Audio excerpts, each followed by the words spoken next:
समय आया। एक बार करवा का नाम उस जो पार्वती जी की सहेली थी उसका नाम करवा पड़ गया। करवा पड़कर एक साधारण परिवार में उसका जन्म था।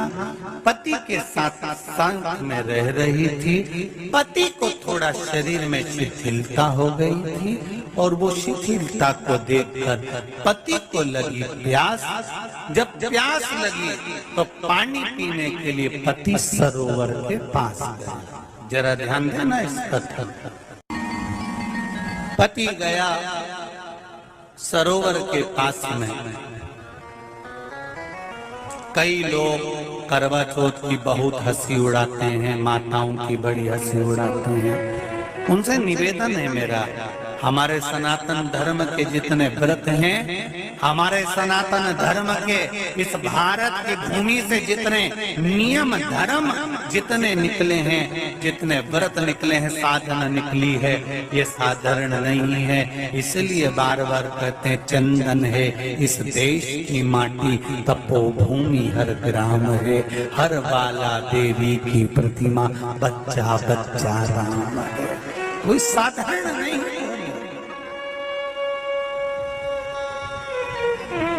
कोई अब पार्वती जी की वो सहेली का नाम जन्म लेते लेते लेते लेते एक बार करवा पड़ गया। पति थोड़ा सा शिथिल था, शरीर में थोड़ा रोग हो गया था। पानी पीने के लिए सरोवर पर गया। सरोवर में जैसे पानी पीने के लिए गया, एक मगर ने उस पति का पांव पकड़ लिया। करवा पार्वती जी की सखी थी, जन्म लिया मृत्यु लोक में, नाम करवा पड़ गया। करवा चतुर्थी का व्रत करने से अखंड सौभाग्य हो जाता है। मात्र पार्वती जी की सहेली का व्रत। करवा गई, करवा ने देखा कि मेरे पति का पांव मगर ने पकड़ रखा है और करवा शिव की उपासक थी। करवा शंकर के उपासक और शंकर भगवान से ज्यादा करवा ठीक होती है। उस पे शिवलिंग रखा था, केवल नीचे का भाग का निर्माण ही करा था और करवा के कानों में शब्द पड़ गया। करवा के कानों में शब्द पड़ गया, पति के चीखने की आवाज आई। करवा दौड़ पड़ी।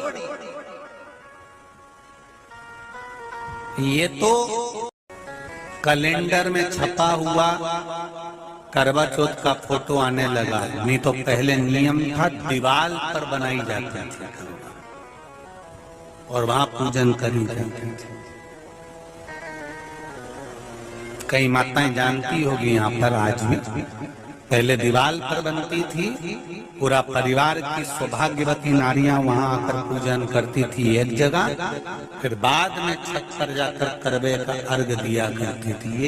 ये नियम था।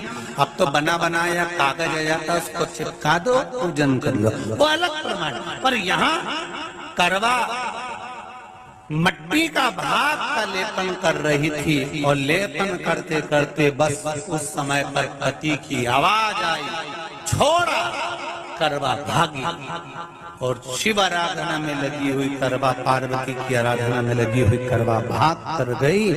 पति को देखा तो मगर खींच कर ले जा रहा था। करवा ने अपना चीर फाड़ा, फाड़ कर मगर की पूंछ को पकड़ कर खींचा। और कितना सात्विकता में बल होगा, जरा विचार करना कि मगर को खींच कर वृक्ष के नीचे ले गई और वृक्ष के नीचे नहीं जा पाई तो वहीं पर घाट के ऊपर घास लगी हुई थी। इसलिए आज भी करवा चौथ के व्रत में आपने देखा होगा कुछ सलाखें, कुछ घास आपको मिल जाती है।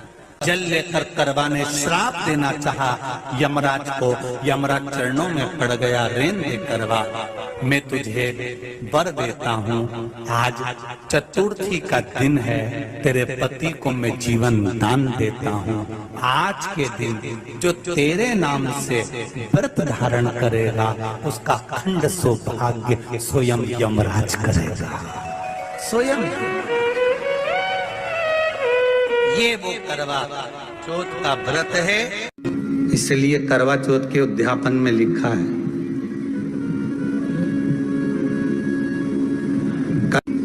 उसका जब उद्यापन होता है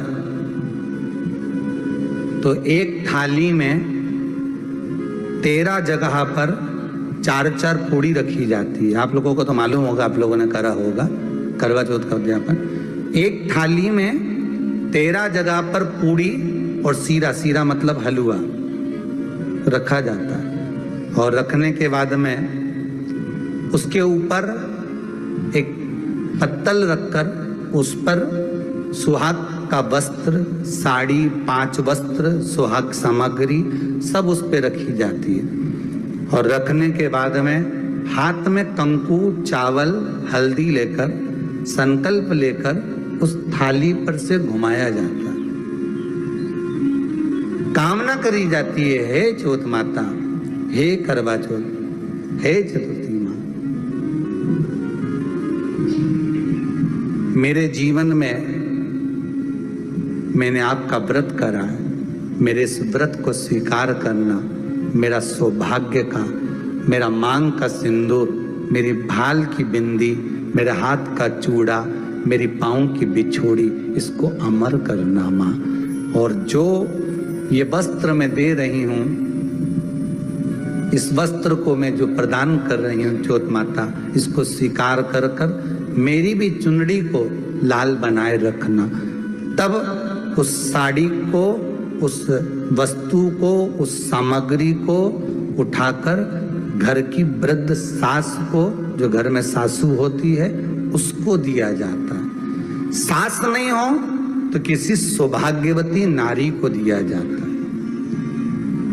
उसके बाद में आप फिर ब्राह्मणों का भोजन कराओ, बड़े प्रेम से बुलाओ और ब्राह्मण ब्राह्मणी का भोजन कराओ। अब आज के जमाने में जो करवा चौथ का उद्यापन होता है, उसमें जब समाज की माताएं उद्यापन करती है तो केवल स्त्री को भोजन करा देती है, पुरुष को नहीं कराती। पर करवा चौथ के उद्यापन में लिखा है